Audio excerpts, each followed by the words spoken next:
This week on Twende.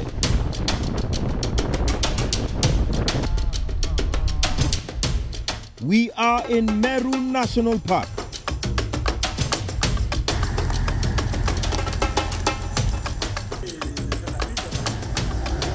Have you ever watched the Born Free movie? Northern province of Kenya. I have a little something for you. The smallest, Elsa. I get to learn the history of Elsa the lioness and how the Born Free movie came about. I got to see the beautiful Elsa court here, and oh man, the place is so beautiful.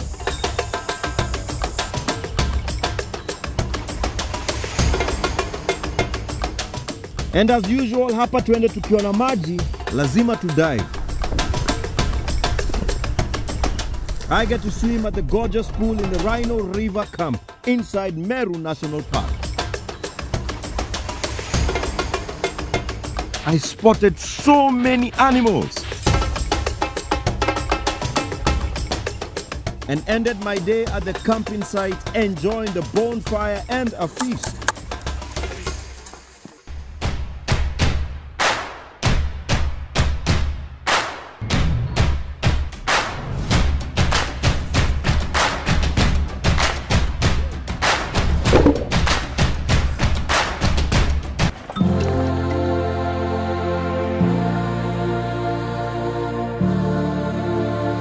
Meru National Park is located east of Meru,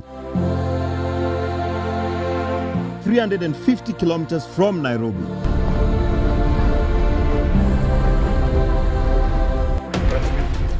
It will take you almost 7 hours. Tuseme imebakisha tu kidogo, tuseme ni kama tumeenda coast.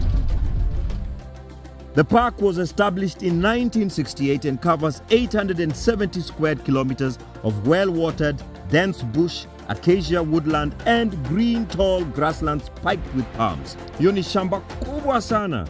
Hii si bedsitter. The park is home to a huge variety of animals. I spotted most of the big five in less than an hour. I could have been lucky, lakini this is the only park I've been to na nikamanage to spot them that fast. Kwa wale hatukumbuki, big five ni lions, leopard, rhino, elephants and buffaloes. The park has enormous diversity of habitat and wildlife, from cool forest dropping down to semi-desert plains with giant baobab trees.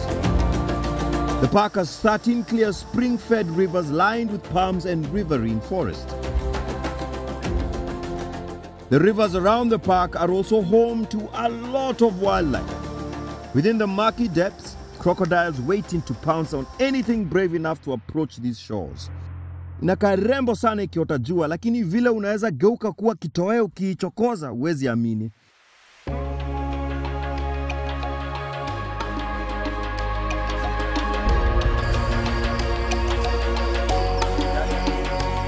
I also spotted a lot of hippos. This morning here at Meru National Park. I hope umelala poa. Mimi nimelala. Sijui kama nimelala poa. I was anticipating this game drive. We have just started. Na hatujaenda mbali. Ona wale tumepatana nao. Hey, na kuna moja hapa ananiangalia pole. Hapa. Nisema tena. Ni sawa? Hivi. Okay. Na by the way, hippos wakiwa wengi wanaitwaje? I just researched that and surprisingly, ziko na majina mob. Sijui ati ya school, bloat, crush, ama pod of hippos.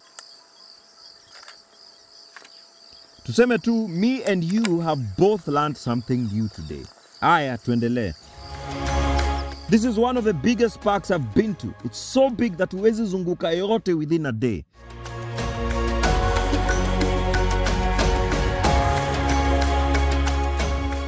It is said that you can even take an entire week to exhaust the areas around the park.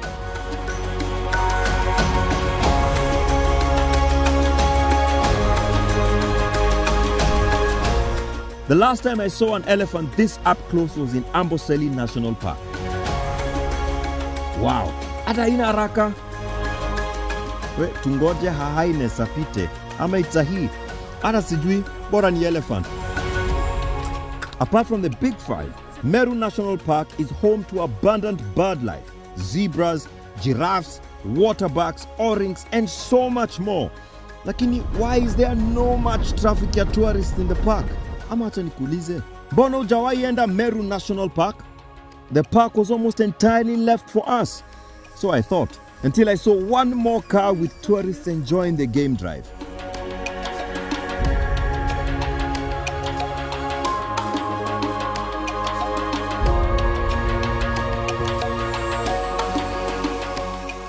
Lakini on a serious note, why is it the least visited park in Kenya?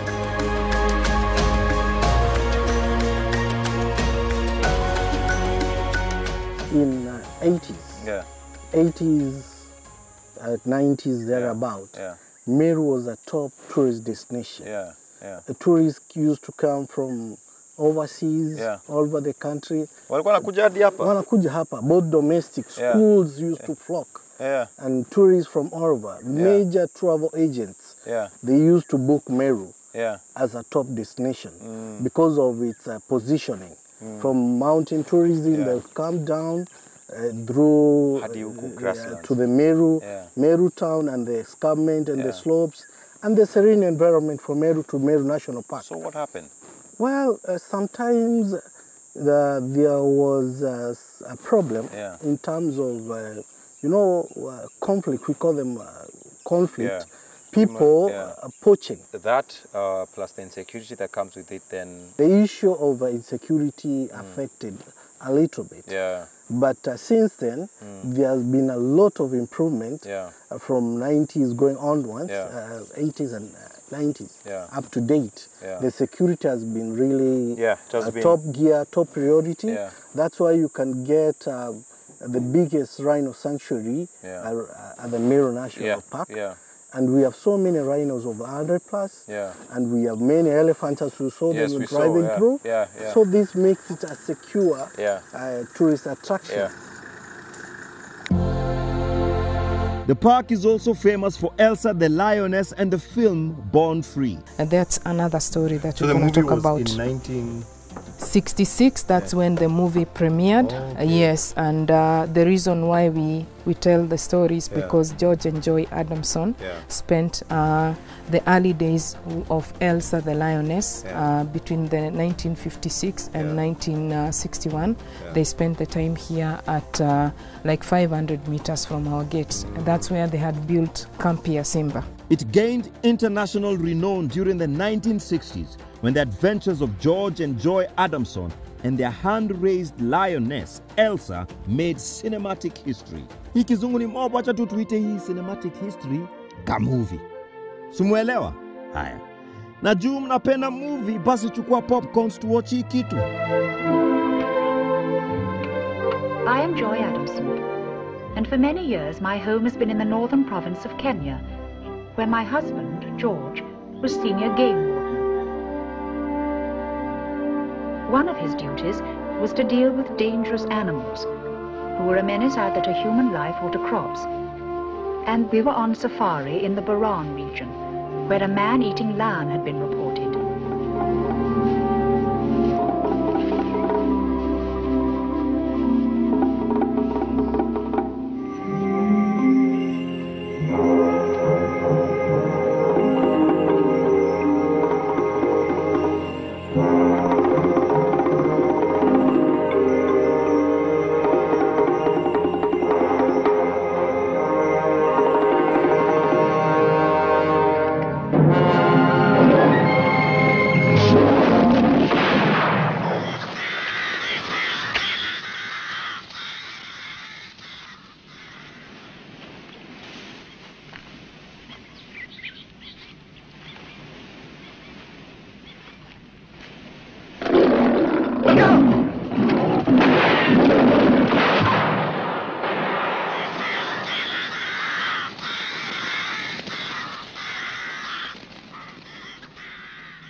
Oh, you've been very successful, haven't you?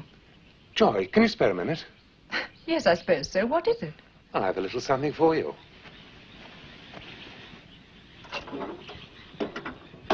Oh. Do they belong to those two up there? Yes. We had to kill the mother. I'm sorry, but she attacked us and we didn't know why until it was too late. Poor little dears. Come here, darling. Careful. One of them gave Sam a first-class scratch. Not very good-tempered, are they? Well, neither are you when you're hungry. I don't suppose you fed them. No, I can't say I have. You didn't pack any lion's milk for me before I left. You didn't ask me. Come on, darlings, never mind. Hiyo movie itabidi umeiwatch. It's such an interesting story.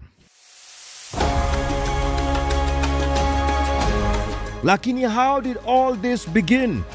George alimwaje ati ya raise lion. Mimi ile pet najua ni paka. Na ikienda sana ni kachiwawa. It's an interesting story. Yeah. So the man-eating lion was attacking the women when they are fetching water in the rivers. So George was given a green light to go and had to shoot the lion because it had terrorized the villagers for approximately 3 months. So he was able to find the lion, came across it. He always had his entourage, the rangers and personal assistant, shot it. Unfortunately, he didn't expect a lioness to also come charging. He was only looking for a lion. So because it came out of nowhere, they also unfortunately had to shoot it. Then they had some movements. They looked around, and they were expecting more lions. Now, but it became apparent that it was a movement just behind the bushes, and that's when they found Elsa the lioness and her siblings, 2 of them. Were they cubs? They were little cubs, less than a few days old. So out of guilt, he wondered what to do. And thought, let me take the cubs to my wife and see how we're going to raise them and probably take them to a zoo because back then we didn't have any established zoos in Kenya. So Elsa was raised. Later on, they relocated. Remember, he was a senior warden, moved into different parts. Eventually, in 1958, by then they had released the sisters to go, the siblings to go to Amsterdam. And then Elsa remained with them. The story is, the truth is that they eventually settled here, like 500 meters from the camp. We called it Camp Simba, the first one, settled here. I've seen a picture. Yes, you've seen the picture. The tents, yes, you've seen the tents.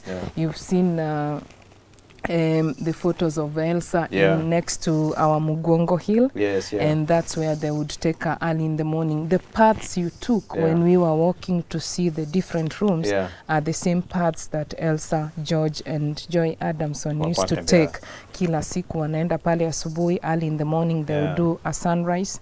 And later they would come down, they would spend time with her. The story of releasing her, she would go into the wild, she would come back and visit them. So then eventually they released her to the wild, yes, they but did. Then she would, Elsa would come back. Yes, she would go, say, for a week.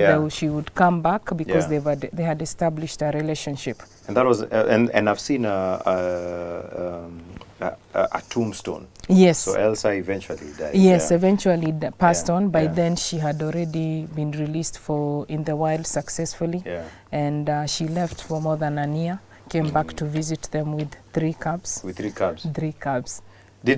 Now 3 cubs, does that mean did they continue raising? No, not at all, because of the challenges they faced reintroducing her into the wild. They did not touch the cubs. They remained wild, but unfortunately in 1961 Elsa passed on. She had a tick infection, and the 3 cubs were later released in the Serengeti National Park. The Adamsons raised Elsa from a cub, and Joy documented their experiences in a series of novels, the Born Free series. Born Free, Joy Adamson's fascinating adventures in Africa with Elsa the lioness. Elsa's Kopje.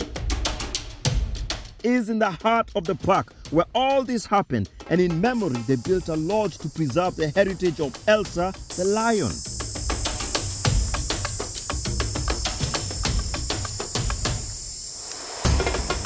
Elsa's Kopje sits high on Mugwango Hill above George Adamson's original campsite. The camp has spectacular views over the plains of Meru National Park. However, you can barely see the Elsa's Kopje since it's tucked perfectly around the rocks and trees. Karibu sana. Karibu. Wow. Yeah. What jazzed me kabisa about it was the open spaces, the bathtub that was mounted, and the fact that everything in it is still conserving. So this rock, it was there before? It was there before, so instead of built around it, built around goodness. it, incorporated it. Those are the special features. Each cottage is crafted around the rocks with a large bedroom, spacious bathrooms, and breathtaking views. Sasa msiseme sijawahi patia plug ya honeymoon.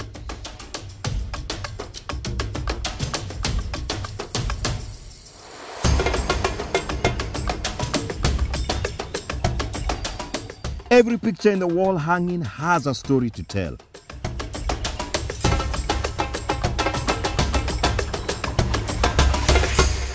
Hey, wacha tu enjoy the rooms tena kidogo haki. Siniachwe tu hapa lakini. You know, we keep hearing and seeing how elephants are being poached. Lakini pia kuna huu mnyama mwingine that is facing the same challenges. And that means they need serious protection. Huyu mnyama anaitwa rhino. Now that we have spoken about rhino, imenikumbusha kibiriti. Mbona waliita kibiriti rhino? Anyway, I am digressing, but if you know, please go to the socials and explain to us. Mbona kibiriti iliitwa rhino? Aya basi, let's go back to the animal. We get into the perimeter electric fence line area, and ladies and gentlemen, this is the rhino sanctuary. So kwa wale hawajui definition ya sanctuary, it's a refuge of safety from pursuit, persecution or other dangers. Tunaweza sema we have just entered a safe haven ya these giants. This electric fence offers security, lakini pia kuna hawa rangers working round the clock to monitor this place. These rhinos are the real MVPs. The 80 square kilometer fenced area is a home to a number of white rhinos and black rhinos. We spotted quite a number of rhinos roaming freely in the thick vegetation. I've never seen so many rhinos at once.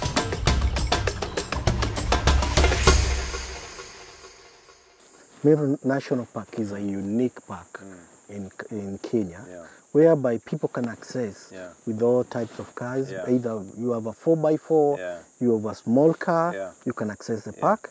And it's not a must that you book into high-class hotels. People can do camping. You can also do a day trip, excursion with family, and enjoy and have fun. You can also come to the KWS Borders. We have campsite, and you can do all types of cooking here. There are several option. So it's we say discover Meru, tembea Meru, karibu Meru.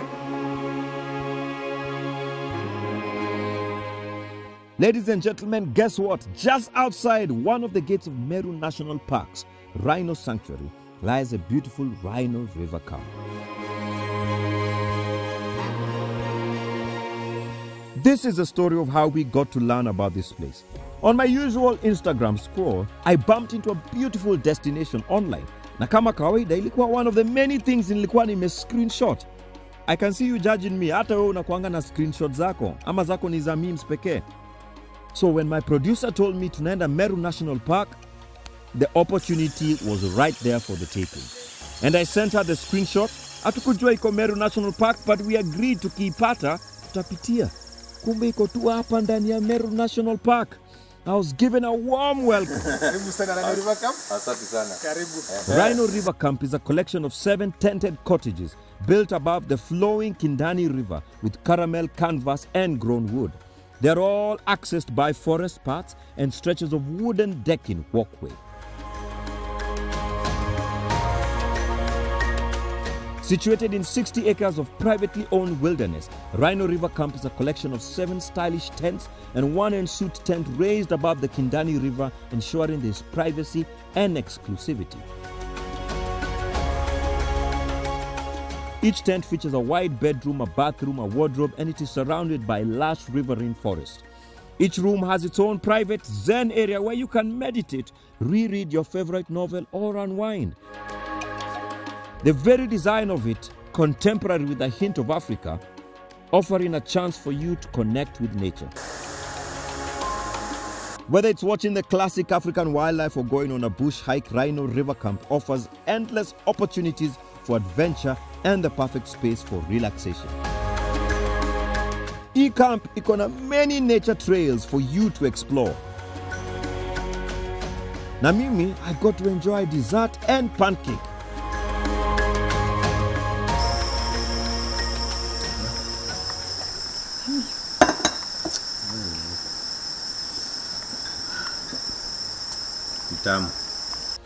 And finally got to soak in all my problems and days hit on this incredible pool. Hapa Twende, tukiona tu pool, lazima to swim. Okay, on your 1, 2, and here we go.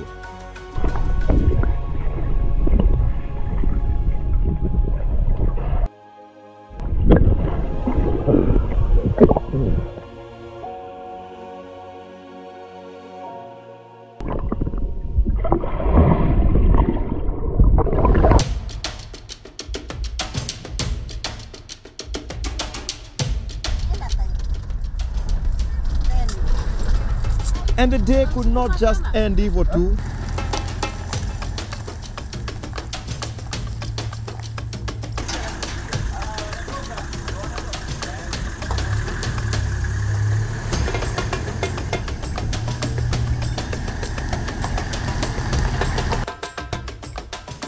The beauty about being in a park is that you can stargaze. You know, there's no artificial light. Okay, apart from this one, and this one is very necessary because it's very dark. But there's no artificial light to hinder you from just, you know, looking at the stars. We can't point the camera right now because you won't see them. Lazima kwa hapa ndio experience. The other thing is, bonfire na nyama ni lazima.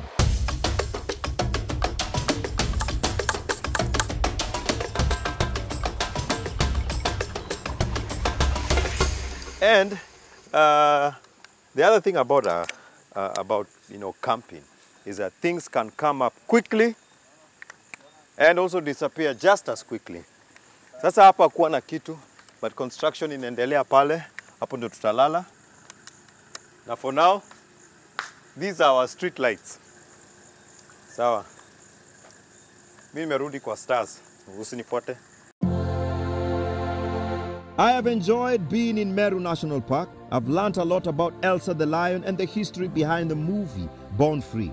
I got to see a lot of rhinos in one area and even spotted some huge elephants. I got to swim at Rhino River Camp and enjoy their dessert. I loved being at Elsa's cocktail. I could go on and on and on and on because there's so much that I could not recap on. Lakini, let me leave you wanting to visit this beautiful gem, Meru National Park.